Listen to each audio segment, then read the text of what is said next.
everyone, Sarah here. Welcome to this month's Creative Chat. This month we're talking about patterned paper, how we store our patterned paper, and also how we store our scraps. So I'm just going to show you quickly. This is my current 6x6 collection. So I store it in these two boxes that came flat packed. It was maybe $5 for a couple of dollars, I'm not really sure.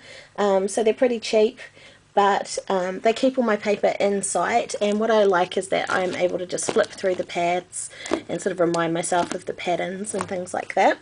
So this first box is mixed manufacturers, so there's a lot of basic grey in here, and then there is Prima, Fancy Pants, Bow Bunny, Kaiser Craft, and then like things like Cosmo Cricket, and some of my favourite papers lately have been made by Eco Park, so that's all in there. The second box is just my mind's eye paper. I'm a bit of a my mind's eye addict, and these ones are stored by collection. So these first 12 are the 6x6 collection, and then I have Lost and Found Christmas, Lost and Found 1, and then the older collections like Lime Twist and Stella and Rose. So that's how I store my collections. I do have 12 by 12, I really don't use it anymore.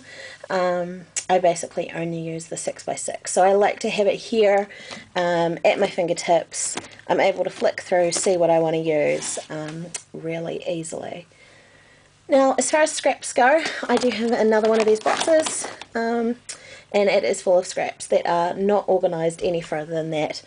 Anything that's less than a 6x6 sheet goes in this box, and I do tend to keep quite small pieces, like that, I don't know, that's pretty small, and that's just because they're always useful with dynamics. I'm always going into my scrap box and pulling the smallest pieces to use with dynamics. So that's that. The only organising I will do with those sheets is every now and then you'll get, like the My Mind's Eye papers especially have a border. So if I have a piece that has a border on it, or I have a piece that has a plain back, I will, if I really like the paper especially, go through and just note down what paper it is or who made it, what collection it's from, just so that I can, if I pull that piece, especially if it's a larger piece like this, if I pull that, I can then note that down to write on my blog so that you know which paper I've used. Okay, so that's it for this month. Bye!